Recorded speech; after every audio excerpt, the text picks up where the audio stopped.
제가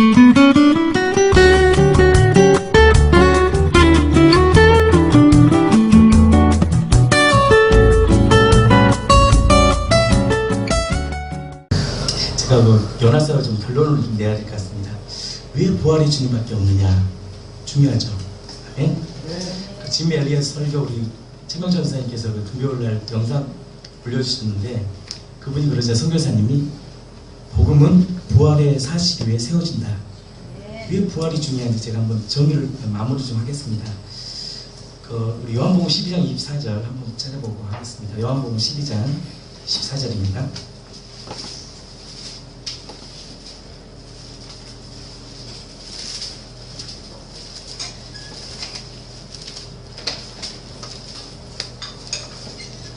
성경을 보면 미랄의 비유가 있거든요.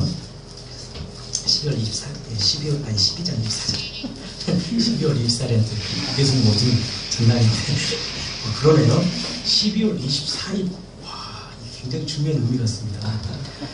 12월 24일 날 주님이 말씀하시고 굉장히 중요한 메시지네요. 같이 읽겠습니다. 시작.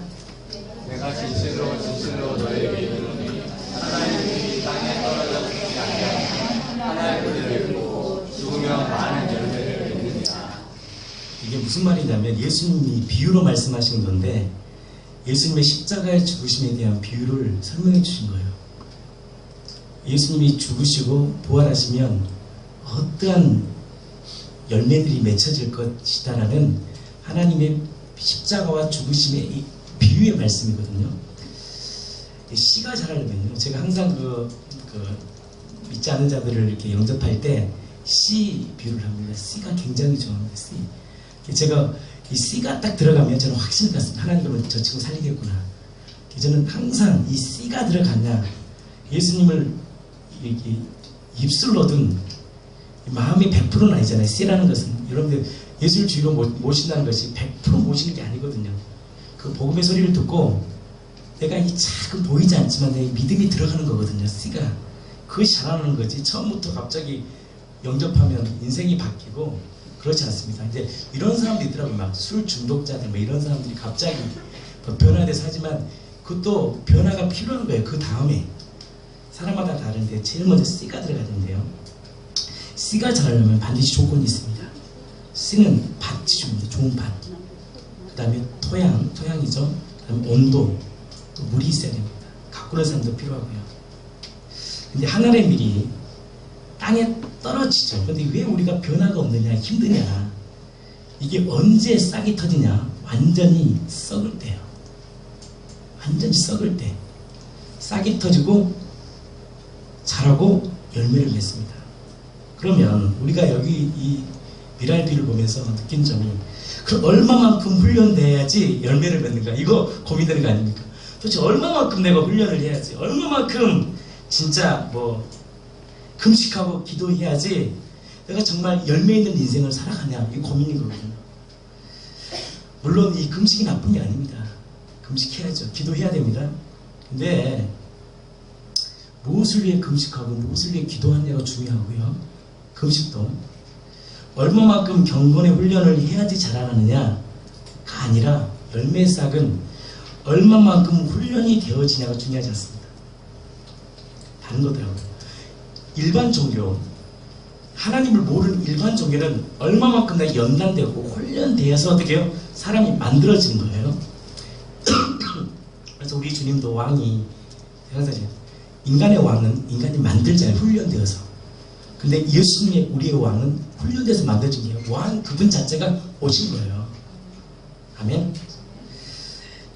이 싹은 열매는 얼마만큼 내가 훈련되어지는 것이 중요한 것이 아니라 얼마만큼 내 안에 얼마만큼 내 안에 얼마만큼 내 안에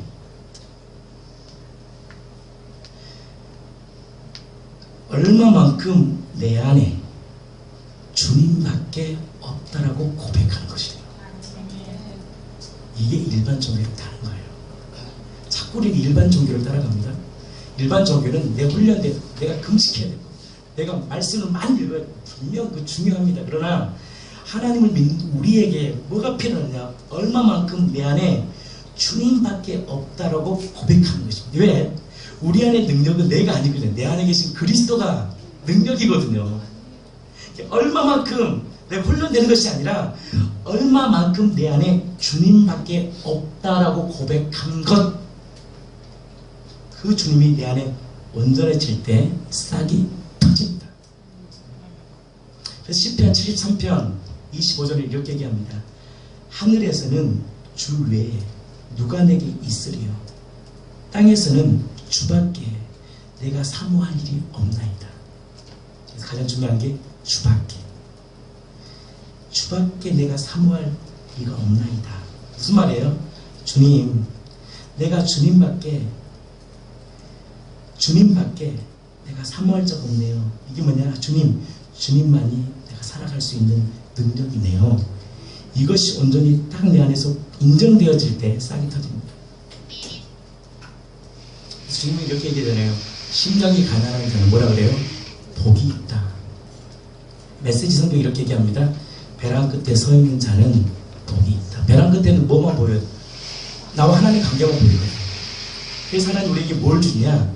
고난이라는 걸 준 거예요. 고난이라는 걸 줘서 인간이 주님께 가까이 가지 않으려고 하니까 뭘 줘요?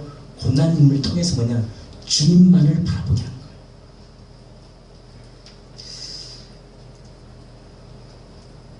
다시 얘기하겠습니다. 열매싹은요, 인간의 행위적인 게 아닙니다. 내 안에 주님밖에 없다라고 고백할 때 싹이 터진다고요. 그게 일반 종교랑 우리 기독교랑 다른 점이에요. 내가 있으면요, 보여? 싹은, 씨는 뭐냐? 완전히 죽을 때만이 열매를 맺습니다. 내가 없고 완전 형체가 없을 때 주님이 역사하죠. 그러면 기독교가 우리 형체는 내가 훈련받고 연단받아서 내 못된 성품들을 막 변화되고 어떤 그런 게 아니라 하나님, 하늘 외에 주님밖에 없네요 라고 고백하는 심령이 가난한 자에게 하나님은 뭘 주냐? 천국의 씨를 넣어줍니다. 왜 요나의 표적이 중요한가? 왜 부활하신 주님을 그토록 만나라고 3년째 되네요. 3년 동안 얘기합니다. 왜? 부활의 40후에만 우리의 믿음이 견고해집니다. 그래서 요한복음 2장 22절에 이렇게 말씀하잖아요. 죽은 자 가운데서 살아나신 후에야 제자들이 이 말씀하신 것을 기억하고 성경과 예수께서 하신 말씀을 믿었더라. 이 부활의 토대가 되니까 어떻게 해요? 그들 안에 뭐가 돼요? 확실한 견고한 믿음이 생겼는데 부활의 사건 이후에 무엇 때문에? 성령의 능력을 통해서 가능합니다. 부활의 주님을 왜 만나야 되느냐? 부활의 주님을 만난다는 것은 자신이 믿는 하나님이 어떤 분인가를 드리는 확실한 표적이에요. 부활의 주님에 대한 얘기를 하면 이렇게 전도를 하다 보면 이런 얘기 많이 합니다. 나도 하는데, 나도 부활 믿는데 다 아는 이야기를 왜 그렇게 반복하냐 해요. 나도 예수님을 주인으로 모셨다고 해요. 제가 하도 많이 전화해 보니까 듣던 얘기들입니다. 거의 80% 얘기합니다. 믿는 사람들, 나 부활 알아. 뭐 반복해서 왜 반복하냐. 나도 예수님 주인으로 모시고 사는데, 나 잘 살고 있는데 왜 그토록 똑같은 말을 반복하냐 라는 얘기를 정말 많이 듣습니다. 저는 이렇게 얘기합니다. 만약 당신이 부활의 주님이 누구인지를 안다면 지금처럼 살 수 없습니다. 또한 만약 부활의 주님이 당신 안에 있다면, 당신의 주인이라면 지금 나의 삶에 대한 주님 뜻대로 살지 못함에 대한 깊은 애통함이 있어요. 두 가지가 있어요. 두 가지. 진짜 부활의 주님 만난 사람은 그 부활의 주님 때문에 변화된 삶을 살면 또 한 가지, 내가 변화되지 않은 나의 모습을 보면서, 말씀까지 보면서 깊은 절망과 애통함이 있어요. 이건 저의 고백입니다. 그리고 이 부활의 주님이 있다는 것은 뭐냐? 그 부활하신 생명을, 복음을 결단코 부끄럽게 여기지 않습니다. 내 안에 계신 주님, 복음을 증가하지 못함에, 나타내지 못함에 대한 뭐가 있냐? 또 깊은 애통함이 있어요. 내 안에. 진짜 부활의 주님을 만난 사람은요, 애통함이 있어요. 이것이 그 당시 예수님을 만난 죄인들의 반응이었어요. 주님을 만난 자들의 특징은 자신이 죄인이라는 깊은 애통함이 있었다는 거예요. 애통함. 또한 주님을 만난 그들은 그때 그 다음에 주님을 위해 사랑합니다. 예수님은 의인을 부르는 게 아니거든요. 죄인 하늘 위에 주님밖에 없다는 것은 뭐냐? 내가 죄인임을 깨닫는 거거든요. 고린도서 5장 15절에 이렇게 얘기하잖아요. 그가 모든 사람을 위하여 대신하여 죽으심은 살아있는 자들로 하여금 다시는 그들 자신을 위해 살지 않고 오직 그들을 대신하여 죽었다가 다시 살아나신 일로 위하여 살게 하려 합니다. 진짜 우리가 주인 된다면, 부활의 주님을 만났다면 나를 위해 사는 것이 아니라 대신하여 죽으신 그분을 위해 살게 돼요.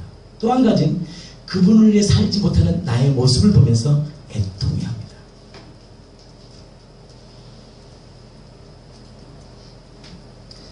이것이 환상이에요. 그러면 그 말이 성립이 안 되죠. 나는 부활을 아는데요. 그 말은 절대 성립되지 않아요. 내가 주님을 모시고 산다는 말은 성립되지 않아요. 정말 주님을 안다고 주님을 모신다는 사람에게는 뭐가 있어요? 깊은 애통함이 있다니까요. 그리고 그 말씀에 귀를 기울여요.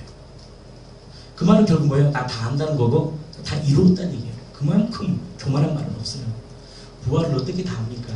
부활은 스타트고, 그 부활의 주님을 통해서 내가 그랬잖아요. 하나님 우리에게 주고 싶었던 게 뭐다고? 하나님의 도덕, 하나님의 인격, 하나님의 성품을 우리 안에 주셨다고요.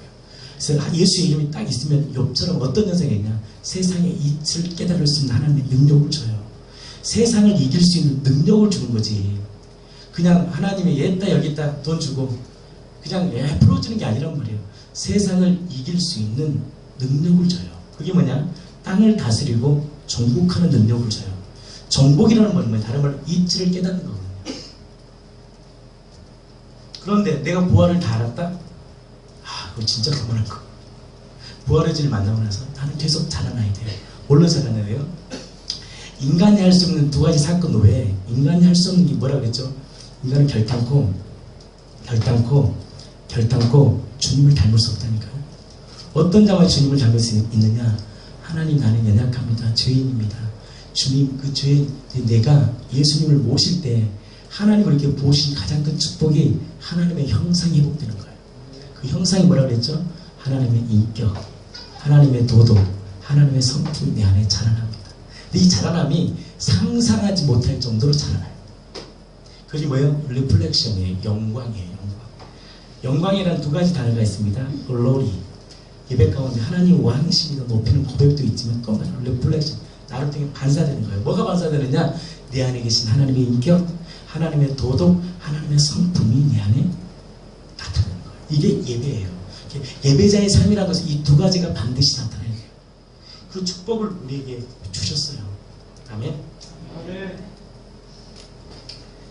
저는 그 은혜가 있어서 좋겠습니다. 그러니까 우리의 인생에 대한 한계점이 있을까요? 없을까요? 여러분, 언제 사람이 절망하냐? 다 이루었다 할 때 절망합니다. 그건 우리 주님이 이루신 거고요. 다 섰다 할 때 넘어질까 조심하라는 거예요. 뭐냐? 이 복이 뭐냐? 끊임없이 자라난다는 거예요. 끊임없이. 여러분들, 언제 우리가 절망한지 아세요? 멈췄다 생각할 때 절망합니다. 사람은 이제는 쫙 가다, 진급도 마찬가지라 갈 데가 없으면 그때 절망하는 거예요. 가다가 멈춰지면 절망하는 거예요. 근데 이 복음은요, 멈춤이 없어요. 끊임없이 자라납니다. 이게 복음의 놀라운 능력, 부활의 능력이라는 거예요. 끊임없이 자라나요. 근데 우리에게 있어야 될 게 뭔지 아세요? 딱 한 가지, 여러분. 종교적 행위 필요 없어요. 딱 한 가지. 하늘 외에 내가 주님밖에 없네요. 이 고백만 있으면 돼요. 그러면 능력이신 그분이 나에게 부어주신다는 거예요. 자꾸 우리는 하나님의 은혜를 딱 받고 이제 내가 하나님 여기까지만 이제 제가 하겠습니다. 이게 교만합니다. 아니죠. 하나님 은혜가 딱 들어오면, 믿음이 들어오면 그때부터 하나님, 우리 안에 고백이 뭐냐? 하나님, 하늘 외에 나에게 주실 은혜는 당신밖에 없네요. 주님만이 나의 인생의 전부네요. 그래서 여러분, 진짜 복음 만난 사람은 그리스도로 가득 채워집니다. 부활의 주님은 결국 누구의 이름으로 가득 채웠느냐? 그리스도 이름으로 가득 채워요. 그래서 욥기서에 제가 저번 주도 설교했지만, 하나님은 욥에게, 욥기서는 예수님의 부활과 십자가와 부활의 예표고요.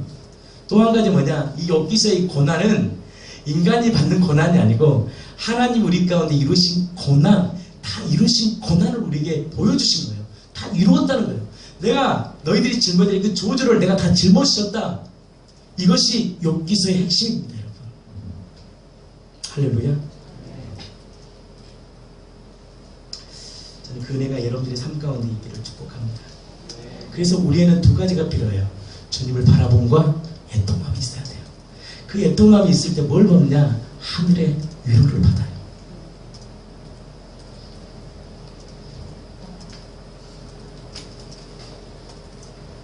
저는 우리 공동체에 그 은혜가 있었으면 좋겠습니다. 종교적 행위를 하면 안 된다니까요. 우리는 종교적 행위를 하면 안 돼요. 이 종교적 행위가 아니라 지금 예배는 단지 우리를 구원하신 하나님을 높이고 예배하고 우리 공동체가 함께 살아가고 하는데 뭐 촛불이 뭐 필요하겠습니까? 기획이 뭐가 필요하겠어요? 그분 한 분 이름으로 모이는 거죠. 자꾸 우리는 안고 없는 찐빵이에요. 안에 뭐가 있어야 돼요? 안고에는 찐빵에는 뭐가 있어야 돼요? 안고가 있어야 되는데 안고는 사라지고 겉은 화려해지고 종교적인 이 색채는 강해졌는데 그 안에 깊은 누가 없냐? 예수의 이름입니다. 예수의 이름이 능력이에요. 그 예수의 이름을 주신 거예요. 그래서 캐시타와 금고리 하나는 뭐냐? 우리가 세상 사람들이 보기에 짧고 보잘것없는 이런 말 하잖아요. 예수 믿으면 밥이 나오냐 돈이 나오냐 그 말 하죠. 근데 안 그렇습니다. 예수 이름에 모든 지혜와 지식과 보화가 있어요. 세상을 살 수 있는 능력이 있고요. 관계할 수 있는 능력이 있고요. 힘이 있어요. 제가 참 너무 제가 간증을 했으면 죄송한데 참 제가 감사한 게 뭔지 아세요? 제가 이 부활의 주님 딱 만나고 혼돈과 공허했던 내 머리 상태가 깨끗해져. 그래서 제가 토요일날도 굉장히 제가 바빴습니다. 우리 찬양팀 참 그래도 실력 많이 늘은 거예요. 진짜 많이 는 거예요. 찬양팀 연습해야 되죠. 또 저는 말씀 준비해야 되죠. 또 그날 신방이 있었죠. 저녁밥도 못 먹었어요. 시간이 없어가지고. 그 다음에 또 제자 양육했죠. 또 핸드폰으로 또 이렇게 연락 다 해야 되죠. 세차까지 했어. 그 바쁜 와중에 세차까지 다 했어요.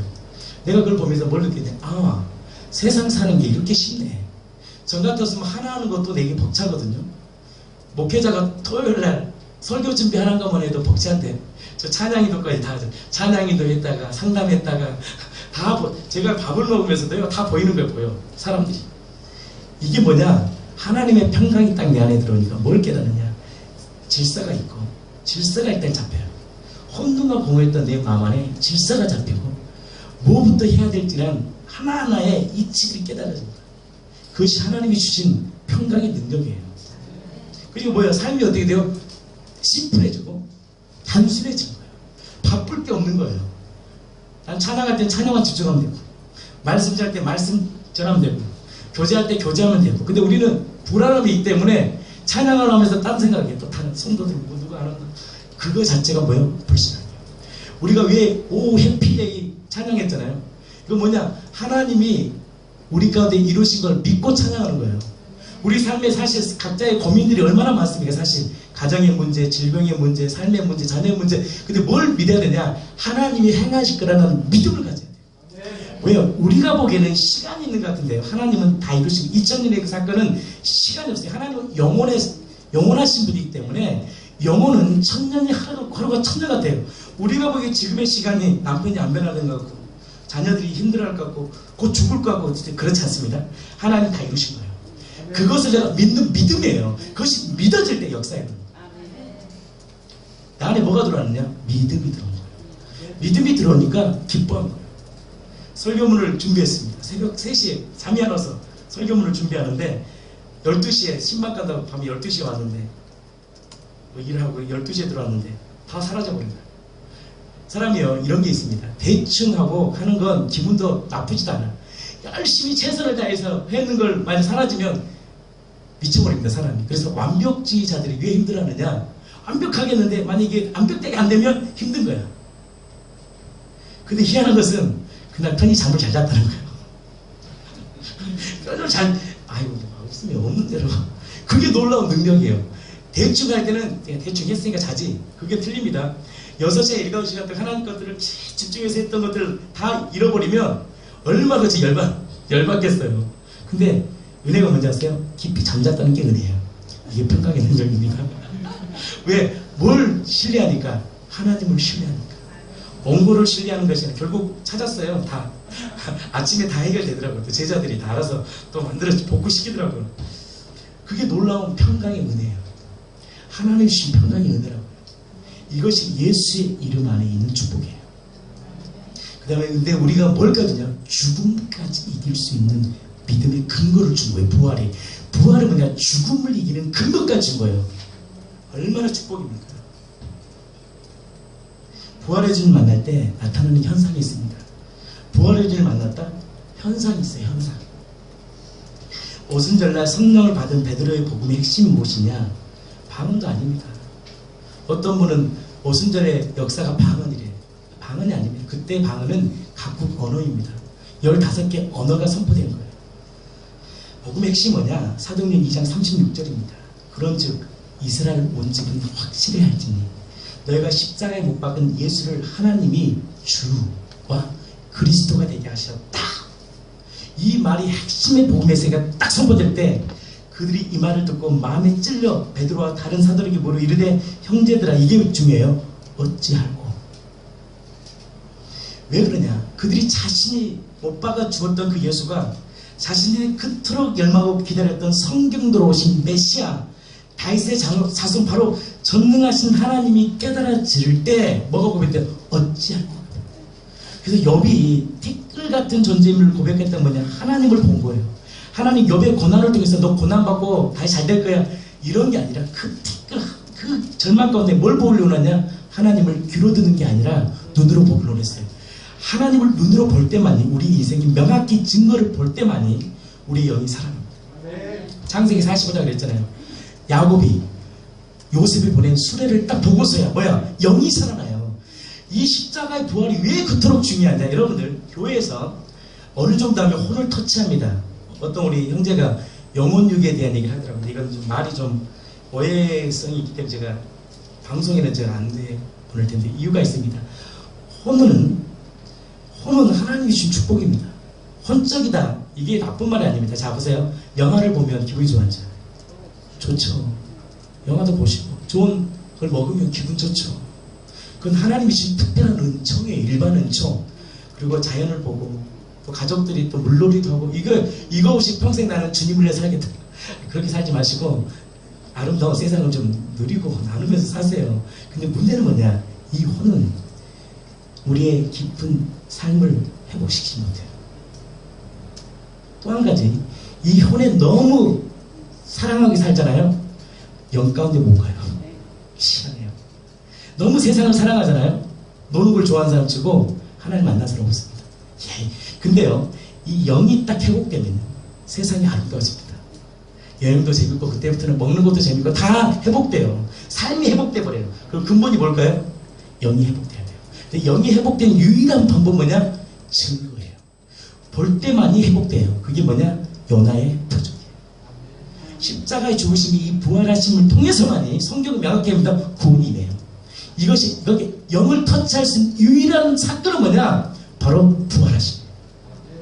우리의 영이 회복되는 것은 뭐냐? 유일한 건 다른 거 아니에요? 혼적인 거 아니에요? 아무리 제가 우리 분들하고 내가 돈 다 카드를 긁어서 해를 사주고 여행을 보내고 우리 성도들 그렇게 잘해준다 할지라도 옷을 막 양복을 한 번에 사준다고 해서 변화되는 게 아니에요. 교회는 영을 터치해야 돼요. 이 영을 터치하는 건 내 힘이 아니라 나의 어떤 기교가 아니라 그분이 행하신 그 십자가의 부활의 능력이 내 안에 체울돼서 경험돼서 그 가슴에서 터져나오는 그 메시지가 회복되는 거예요. 그래서 교회는 거듭나는 자를 통해서 역사를 해요. 말은 그냥 알아들어요. 내 안에서 거듭남의 역사가 일어나야 돼요. 이 부활이 내 안에 거듭나야 돼요. 사도 바울들은 거듭났어요. 그들은 물과 성령으로 거듭났기 때문에 그들의 메시지에는 능력입니다.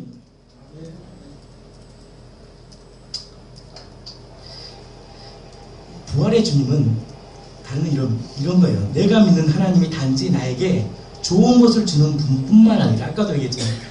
평강을 짓고 뭘 지었다고요? 평강을 짓고 여기까지는 위로가 되죠. 근데 또 한 가지 있습니다. 환난을 창조하신 분이에요.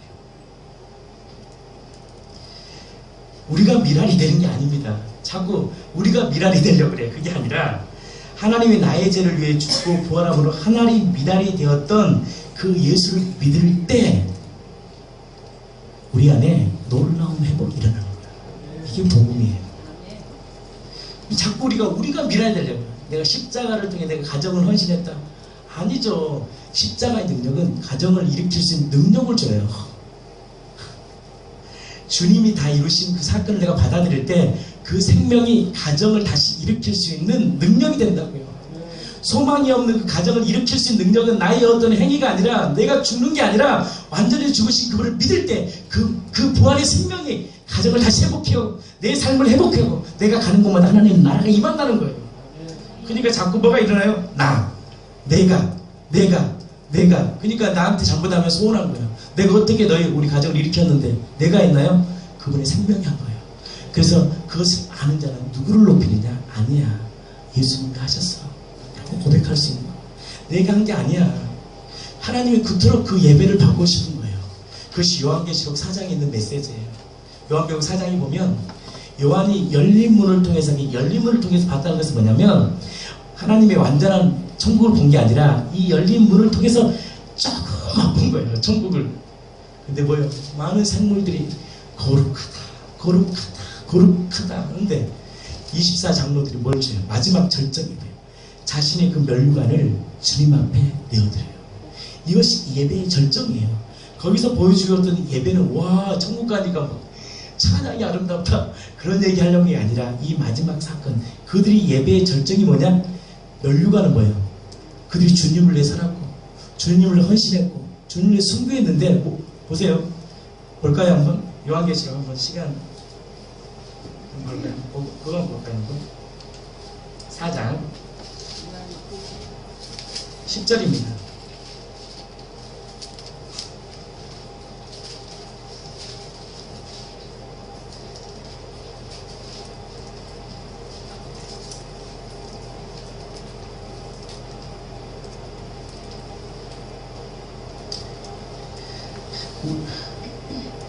이십사 장로들이 보좌 앉으신 이 앞에 이게 절정 예배입니다. 세세토록 살아계신 이에게 경배하고 뭐냐? 자기의 관을 보좌 앞에 던져버려요. 드리며 내가 던져버려요. 이게 뭐냐? 하나님만이 궁극적인 찬양과 경배를 받으실 분임을 인정해요. 무슨 말이에요? 하나님, 내가 이렇게 주님을 위해 순교할 수 있었고 내가 주님을 위해 산 게 내 힘이 아니었습니다. 다 당신의 은혜입니다. 고백할 때 그 면류관을 내어드릴 수 있는 거예요. 하나님 그 예배를 받기 원하세요. 오직 그리스도만이 높임받기를 원하신다고요. 그래서 하나님 우리를 깨뜨립니다. 내가 들어갈 때 아니야 나야 아니야 나야 나만이 영광 받아야 돼. 나만이 하나님만이 영광 받으시기 합당하신 분이야. 그래서 우리 안에 0.0000001%도 행하지 않기 위해서 하나님이 온전히 구원을 이루셔요. 요나서를 보십시오. 요나가 폭풍이 일어나고 하나님 역사할 때 요나는 어디에 있었냐? 깊은 잠에 들어갔다. 우리가 깊은 잠에 빠져 있을지라도 우리가 아무것도 안 할지라도 하나님의 구원은 당신이 이루시고 행하셔요. 하나님 행하셔요. 그것을 내가 바라보고 인정하고 찬양하면 되는 거예요. 옥도란 경건에 이르기 위한 인간적 행위가 결단코 아니에요. 옥토라는 것은 내가 인간적 행위가 결단코 0.0000001%도 들어가면 안 돼요. 디모데전서 4장 7절에 이런 말이 있습니다. 경건에 이르도록 내 자신을 연단하라. 근데 이 윗장에 보면 이렇게 나옵니다. 그 경건은 말씀과 기도로 거룩해진다. 시편 21편 2절에 우리 최명춘 선생님께서 전에 말씀했던 내용인데 그 마음에 소원을 주셨으며 그 입술의 구함을 거절치 아니하셨나이다. 어떤 기도냐? 하나님의 마음에 소원을 주셨을 때 하나님 그 입술의 구함을 거절치 아니하셨다. 그 소원이 뭘까요? 내가 주님 아는 그 마음. 여러분들 인생을 사는 건 간단합니다. 모털도사 있잖아요. 생각하는 것 딱 하나 잡으니까 모든 걸 이루는 것처럼 그리스도 한 분이 내 안에 들어오면 끝나요. 할렐루야. 그리스도 그 주인이 내 안에 들어오면 평강의 주인이 오면 끝난다고요. 우리는 그거에 관심 없고 뭐냐? 푸닥거리에 관심. 어떠한 평강을 이룰 것에 대한 행위적인 어떤 요소들 많이 해요. 주술적 요소. 안 그렇습니다. 평강은 그리스도를 나의 주인으로 모실 때만 반드시 일어나요. 그리고 믿음은 뭐냐? 말씀은 뭐냐?